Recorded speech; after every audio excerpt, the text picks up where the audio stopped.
ഇതെന്താ എന്താണ് പാനിപൂരി. ഹലോ അസ്സാം വലൈക്കും. അപ്പോൾ സംഭവം എന്താണെന്ന് മനസ്സിലായില്ലേ? ഇൻസ്റ്റൻ്റായിട്ട് തയ്യാറാക്കാൻ പറ്റിയ ഒരു പാനിപ്പൂരിയുടെ കിറ്റാണ് കേട്ടോ. ഞാൻ ഇതുവരെ അത് കഴിച്ചിട്ടുള്ളൂ, എനിക്ക് കഴിക്കാൻ താല്പര്യമില്ല കേട്ടോ. പിന്നെ അതെന്താ വാങ്ങിയെന്ന് ചോദിച്ചാൽ നമ്മൾ ദിയാപാദവും ഇഷ്ടമാണെന്ന് പറഞ്ഞിട്ട് വാങ്ങിയതാണ്. അപ്പോൾ ഒന്ന് ട്രൈ ചെയ്ത് നോക്കാൻ വിചാരിച്ചു. ബോക്സിൽ തന്നെ ഇതിൻ്റെ മസാലകളും ചട്നികളും കാര്യങ്ങളൊക്കെ ഉൾപ്പെട്ടിട്ടുണ്ട് കേട്ടോ. ഇനി ജസ്റ്റ് നമുക്ക് ഇതിൻ്റെ പൂരികളൊന്ന് വറുത്തെടുക്കുക.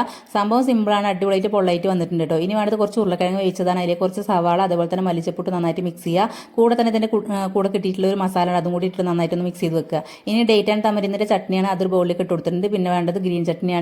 ഇതിലേക്ക് കുറച്ച് വെള്ളം കൂടി ഒഴിച്ച് നന്നായിട്ട് മിക്സ് ചെയ്യാം. ഇത് ഉണ്ടാക്കേണ്ട വിധമൊക്കെ കവറിൻ്റെ പുറത്ത് എഴുതി വെച്ചിട്ടുണ്ട്. ഇനി നമ്മൾ സിമ്പിളാണ്, ഇത് ഓരോന്നായിട്ട് പൊട്ടിക്കുക, മസാലയും കാര്യങ്ങളൊക്കെ ഇതിൻ്റെ ഉള്ളിൽ ഫില്ലാക്കുക, കഴിക്കുക, അത്രേ ഉള്ളൂ കേട്ടോ. അപ്പോൾ ഇഷ്ടമുള്ള ആൾക്കാർക്ക് മസ്റ്റായിട്ടും ട്രൈ ചെയ്യാൻ പറ്റിയതാണ്. അപ്പോൾ എന്നെ പോലെ ഇതുവരെ ഇത് കഴിക്കാത്തതും ഇഷ്ടമില്ലാത്ത ആൾക്കാരുണ്ടെങ്കിൽ ഒന്ന് കമൻറ്റ് ചെയ്യണേ. വീഡിയോ ഇഷ്ടമായി ലൈക്ക് ചെയ്യാൻ മറക്കരുത്.